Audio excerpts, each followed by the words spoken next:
Estou com a palavra? Isso, te agradeço. Senhoras deputadas, senhores deputados, bom dia a todos e todos que nos escutam. Eu quero agradecer o gentil convite que me foi encaminhado pela presidência dessa comissão, na pessoa do deputado Valdernor Pereira e da proponente da audiência pública, a deputada Talíria Petroni. A revogação da Lei de Segurança Nacional seria um tema urgente, se já não estivesse atrasado há várias décadas. A ideia que moveu a Lei de Segurança Nacional é absolutamente incompatível com proposta de democracia. É a doutrina da segurança nacional. No seu primeiro dispositivo, o Decreto-Lei 314 de 67, ela era descrita assim: a segurança nacional é a garantia da consecução dos objetivos nacionais contra antagonismos, tanto internos quanto externos. A segurança nacional compreende essencialmente medidas destinadas à preservação da segurança externa e interna, inclusive a prevenção e repressão da guerra psicológica diversa e da guerra revolucionária ou subversiva. Ou seja, uma ideia belicosa de que segurança se vincula à guerra e um paralelismo entre segurança externa e segurança interna. Isso também se encontra em outros resquícios, com a própria ideia do policiamento interno sendo de responsabilidade da Polícia Militar, inclusive com forças auxiliares do Exército. Esse primeiro dispositivo foi revogado por um mais amplo, que foi o Decreto-Lei 898/69, que retrata o momento mais sombrio dos anos de chumbo, inclusive com diversas previsões de prisão perpétua e pena de morte. E depois pela Lei 6620/78, do período Geisel. Veja, nós estamos na véspera da anistia, propostas de abertura no ar, e a Lei de Segurança Nacional ainda pregava: a guerra revolucionária é o conflito interno, geralmente inspirado em uma ideologia ou auxiliado do exterior, que visa a conquista subversiva do poder pelo controle progressivo da nação. Enfim, a Lei 7170 de 83, nos estertores da ditadura, mas ainda previa a permanência da competência da Justiça Militar, que só foi excluída com a Constituição de 88. Ela permaneceu sendo um mecanismo de controle político, usado sobretudo para sufocar críticas ao poder, inclusive, como lembrou o professor Juarez Cirino, contra movimentos sociais. O seu instinto autoritário nunca foi esquecido, e ela continua até hoje. O governo Bolsonaro, por exemplo, ela foi empregada por todos os ministros da Justiça, de Sérgio Moro ao atual, e Polícia Federal, quando de críticas ao presidente. Dezenas de pessoas estão sendo intimidadas, de opositores políticos a críticos, até jornalistas. Ela tem servido como instrumento de depreciação da democracia. Em 88, a Constituição estabeleceu um mandado de criminalização, o artigo 5º, inciso 44. O que ele dizia?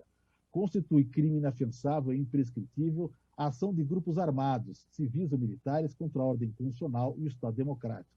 Ou seja, indicava um viés a seguir, não mais a segurança nacional, e sim a defesa do Estado democrático, principalmente nessa ação violenta de grupos armados.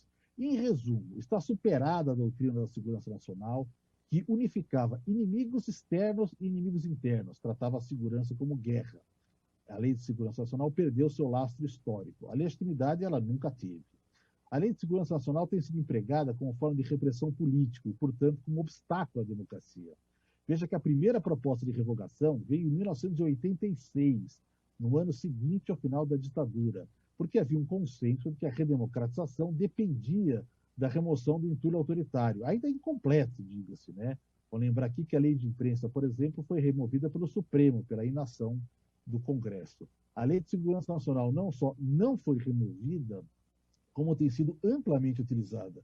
Por isso, o momento de revogação, apesar de atrasado, é bem propício, porque nós estamos num momento em uma profunda insistência em trazer de volta essa gramática militar na política. Não ter completado a transição com a remoção do entulho autoritário é o calcanhar de Aquiles da nossa democracia, e vira e mexe volta para nos apavorar, como acontece agora.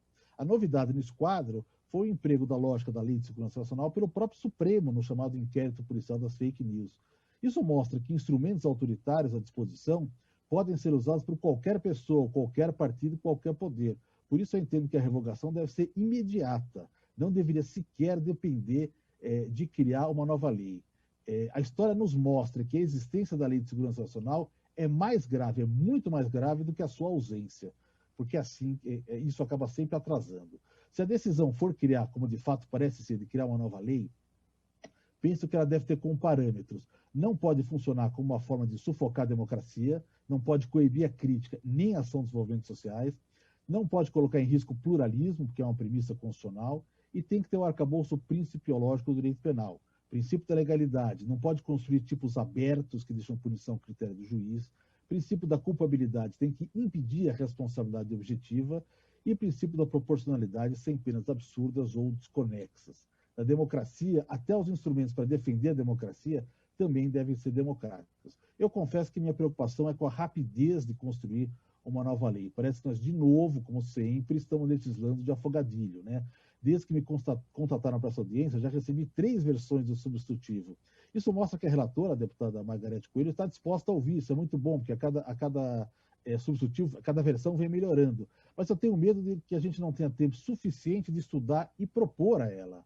Seria interessante pensar um pouco mais, porque às vezes a gente formula um tipo pensando numa hipótese e ele vai servir para hipóteses das quais não pensamos. Quem tem experiência de julgamento percebe isso claramente. Em relação às observações ao substitutivo, eu não tive muito tempo para fazê-las, mas eu sugeri o seguinte: eu não criaria um novo tipo de incitação, delito que sempre foi usado como repressão política ou moral. Aí fala incitar animosidade entre forças armadas, entre forças e poderes constituídos. Eu não sei exatamente os limites que isso pode ser inserido. Daqui a pouco alguém gritando na rua contra a polícia militar acaba entrando nisso. Com relação à comunicação enganosa em massa, eu entendo a importância de prestar atenção na atuação de robôs para propagar fake news, intervir no processo eleitoral. Mas o fato é que o relevante nessa questão é justamente a consequência eleitoral, a cassação da chapa, muito mais do que o resultado penal. E existe legislação suficiente para providências no campo eleitoral, ainda que elas não tenham sido tomadas. Acho que o texto está pouco claro. Não entendi bem essa dependência de expediente não fornecido pelo provedor.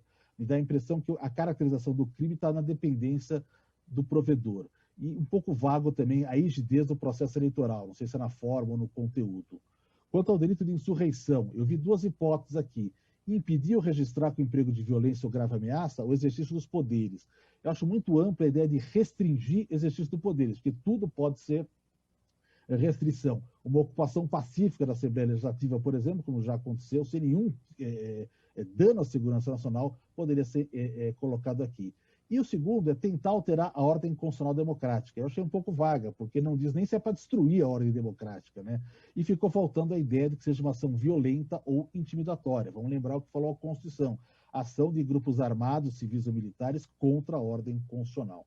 Com relação à espionagem, eu concordo com as restrições que a Bruna sugeriu. Eu excluiria isso, né? A ideia de comunicar ao governo estrangeiro documentos que possuem natureza secreta nos termos da lei. Há um enorme abuso da classificação de sigilo, né? Vamos lembrar que até a carteira de vacinação do Bolsonaro foi colocado como documento ultra secreto aí. Pelo menos um documento que constar na lei, documento que possa colocar em risco a ordem democrática. Se não for acolher a ideia do Rafael Borges, muito boa, de reintroduzir o elemento subjetivo do tipo para a lei inteira. E só para terminar, me parece que lembrou-se muito pouco da violência a direitos humanos cometida pelo próprio poder, né? Tirando um tênue atentado à manifestação. Acho que é preciso entender que o maior perigo ao Estado democrático hoje é o abuso do poder pelos seus governantes, seus candidatos a ditadores, e isso parece que ficou um pouco fora.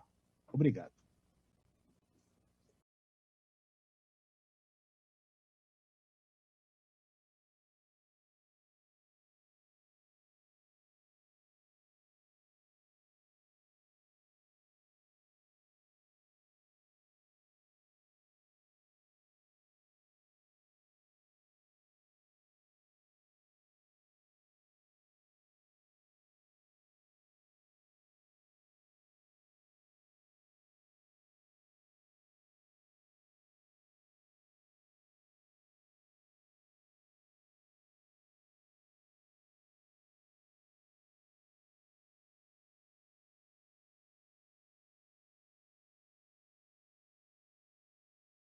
Muito obrigada.